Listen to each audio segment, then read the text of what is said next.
After the fall of Sauron, much of Middle-earth breathed with relief. But in the heart of a dwarf, there is always a restlessness, a desire for stone and gold, for things buried deep beneath the earth. For Gimli, son of Glóin, hero of the Fellowship of the Ring, this yearning grew stronger with every passing day. Peace had come to the land, but there was one place that still called to him. The ancient halls of Khazad-dûm, known to most as Moria. Many had perished there in the quest to reclaim it from the darkness, including his cousin Balin. Now the time had come for Gimli to return, not with grief in his heart, but with the hope of restoration. Chapter 1. The Gathering of Friends. A letter had been sent from Minas Tirith to Erebor, written by the steady hand of King Elessar himself. It bore a simple message, and to Gimli, it was a command of honor. My friend, it is said among the dwarves that the time has come to return to Moria.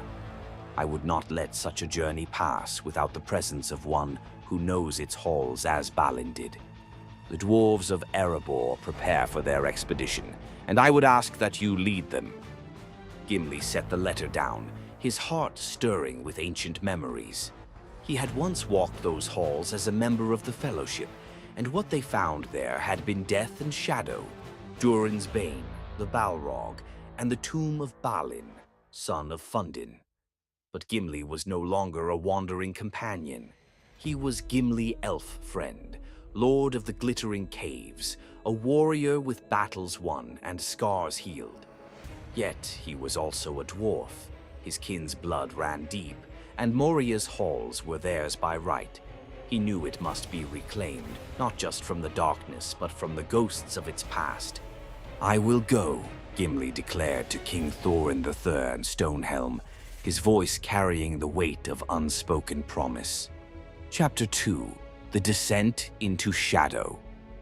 The journey back to Moria was long and fraught with both excitement and sorrow. Gimli led a party of 50 stout dwarves, all eager to reclaim the ancient kingdom of their forefathers. With him was Dane Ironfoot's son, Borin, a fierce warrior with the same fire in his eyes that had burned in Thorin Oakenshield.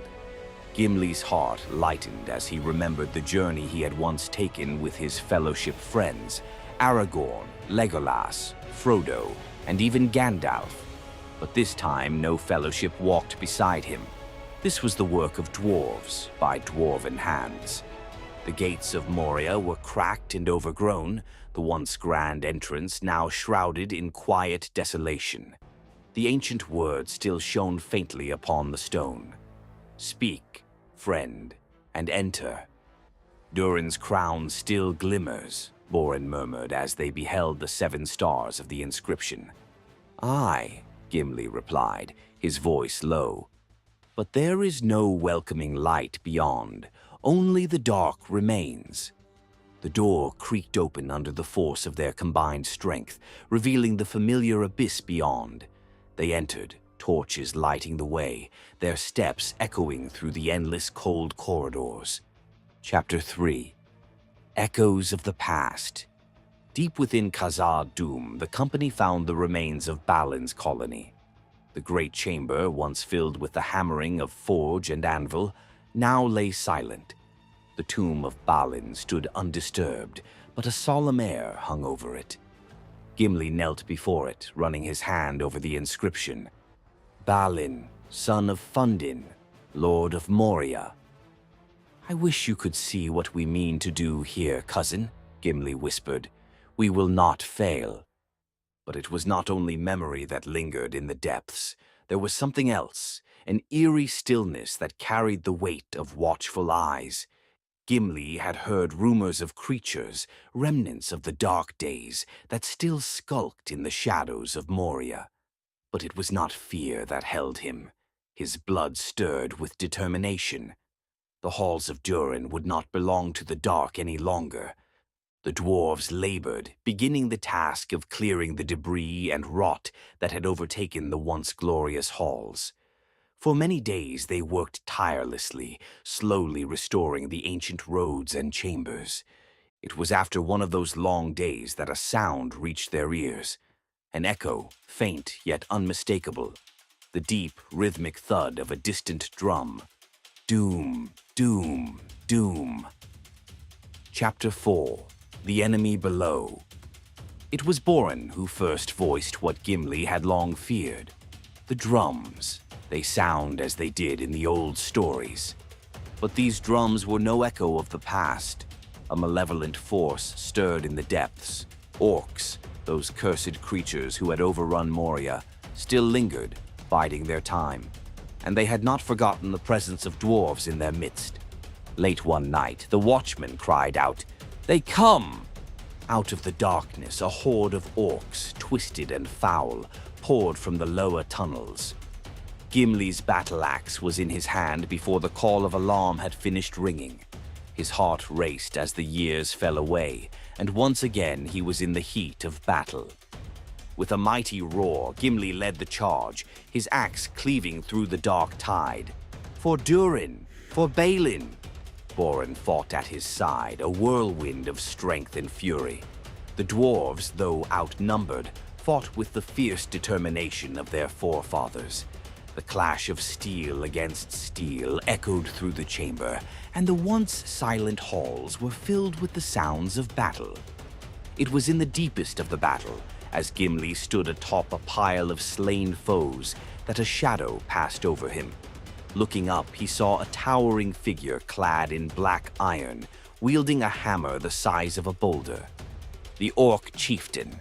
A cruel grin spread across the creature's twisted face, and without a word, it charged. Gimli braced himself, lifting his axe to meet the onslaught. The hammer came down with terrifying force, but Gimli was quick. He sidestepped, bringing his axe crashing into the orc's side. The creature howled in pain, but it was far from defeated. The battle raged on for what seemed like hours. Gimli's arms ached with every swing, but he would not yield. Not here, not now. Chapter 5. The Flame of Durin. Just when it seemed the orc horde would overwhelm them, a light began to glow in the chamber, faint at first, but growing steadily brighter. Gimli turned and saw Borin standing near Durin's stone, a relic of the ancient kings. "The flame of Durin," Borin shouted. "It still burns." In the stone's reflection, a deep inner fire flickered to life. The power of Durin's line, long dormant, seemed to awaken in the stone itself. It was not the blazing fire of destruction, but a guiding light of hope and resilience. With renewed vigor, the dwarves fought back, rallying around the light. The orcs faltered, their numbers thinning under the combined strength of dwarven steel and ancient power. Gimli, with one final swing, brought down the orc chieftain, its body crashing to the ground with a deafening thud. And then there was silence. The battle was over. Chapter 6. The New Kingdom. After the battle, the dwarves gathered around Durin's stone, the flames still burning softly in its depths. Gimli stood before his kin, bloodied but unbroken.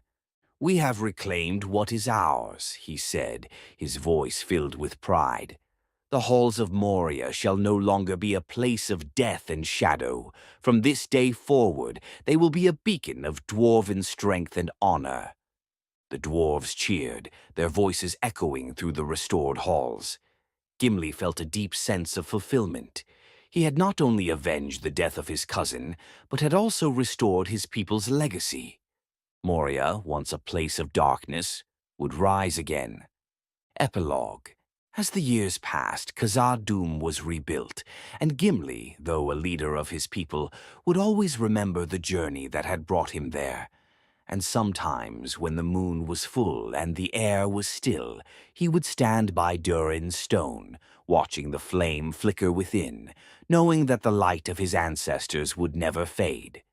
And in the distance, the soft, rhythmic sound of dwarven hammers and forges could once again be heard in the halls of Moria. For Durin's folk had returned.